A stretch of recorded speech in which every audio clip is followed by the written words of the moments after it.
நண்பர்கள் அனைவருக்கும் இனிய காலை பசுமை வணக்கம்ங்க. இப்போ பார்த்தீங்கன்னா நம்ம ஒரு 15 ஆண்டு காலமாக இயற்கை முறை விவசாயம் செஞ்சுட்டு வந்துட்டுருக்குறோம். அதில் பார்த்தீங்கன்னா நம்ம பாரம்பரிய நெல் ரகங்கள், காய்கறிகள், சின்ன வெங்காயம் இது மாதிரி எல்லாமே பயிர் செஞ்சுட்டு வந்துட்டுருக்குறாங்க. இது மாதிரி ஒவ்வொன்றும் நம்ம மருத்துவ குணம் வாய்ந்த பாரம்பரிய இதையெல்லாம் நம்ம செஞ்சிட்ருக்குறோம்.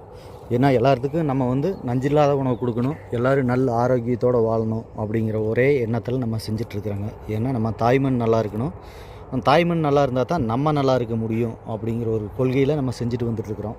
ஏன்னா இப்போ இயற்கை முறையில் செய்கிறதுனால விலை அதிகம் அப்படின்னு சொல்லி எல்லாருமே சொல்கிறாங்க.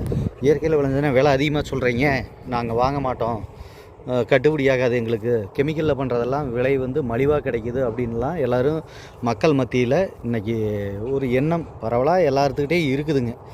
ஏன்னா அது எதனால் இயற்கை விவசாயம் கஷ்டம், எதனால் விலை அதிகமாக சொல்கிறோம் அப்படிங்கிறதுக்கு இது ஒரு எடுத்துக்காட்டுங்க, ஒரு உதாரணம். இப்போ பார்த்திங்கன்னா இதில் நம்ம சின்ன வெங்காய சாகுபடி செஞ்சுருந்தோம்.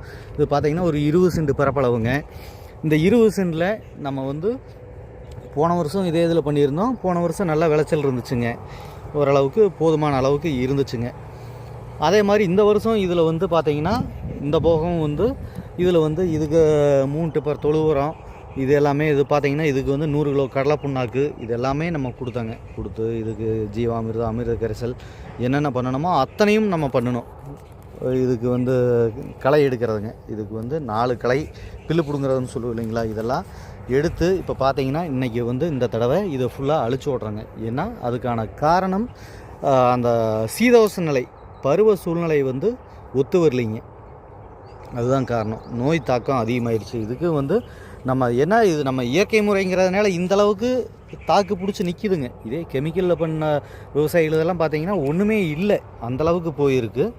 நம்மளது இயற்கை முறை விவசாயங்கிறதுனால ஓரளவுக்கு தாக்கு பிடிச்சிருக்குங்க. அதனால் இதை நம்ம இனி அரிஞ்சு இது கூலி கொடுத்து நம்ம பிடுங்கி அரிஞ்சு அது நம்ம நுகர்வோர் கொண்டு போய் சேர்த்தையில் நம்ம இது பார்த்தோம்னா கிலோ 100 ரூபாய்க்கு மேலே கொடுத்தா தான் இது நமக்கு அசல் பண்ண முடியுங்க இந்த இதில்.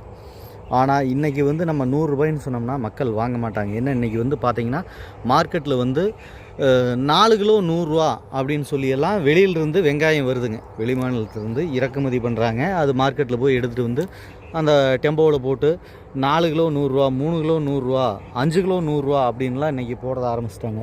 அப்படி இருக்கையில் நம்ம இயற்கை முறை விவசாயத்தில் விளைவிச்ச சின்ன வெங்காயம் நம்ம கண்டிப்பாக விலை அதிகங்க.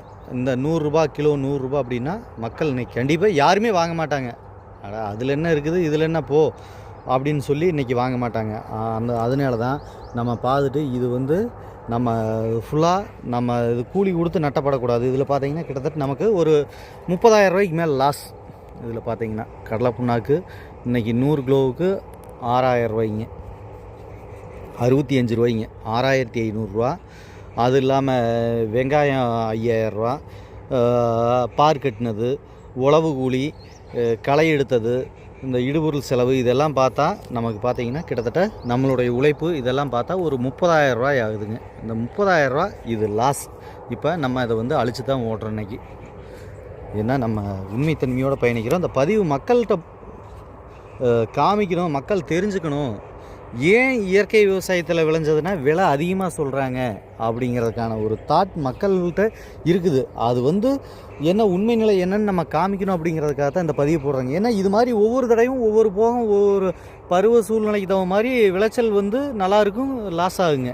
அப்போ இந்த லாஸ் ஆகியில் நம்ம எங்கேருந்து ஈடுகட்டுறதுங்க, இதையெல்லாம் எப்படி இது பண்ணுறது? ஏன்னா மற்ற இப்போ ஒரு டீயே எடுத்துக்கிட்டாலும் அவங்க பால் விலை ஏறி போச்சு, சக்கரை விலை ஏறி போச்சு அப்படின்னு சொல்லிட்டு இன்றைக்கி ஒரு 15 ரூபா அப்படிங்கிறாங்க. நம்ம அது மாதிரி சொல்ல முடியலைங்களே, ஆள் கூலி ஏறி போச்சு, இது மாதிரி பருவ சூழ்நிலை மாறி போச்சுங்க, அதனால் எனக்கு விளைச்சல் இல்லை, சேர்த்தி கொடுங்க அப்படின்னு சொன்னால் இன்றைக்கி நுகர்வோர் சேர்த்தி கொடுக்குற எண்ணத்தில் இன்றைக்கி இல்லைங்க. ஏதாவது 1-2 நுகர்வோர் மட்டும்தான் இருக்காங்க. பரவாயில்ல, எங்களுக்கு எவ்வளோ விலையாக இருந்தாலும் சரி நல்ல பொருள் நஞ்சில்லாத உற்பத்தி பண்ணி கொடுங்க அப்படின்னு கேட்குற சூழ்நிலைகள் இருக்காங்க.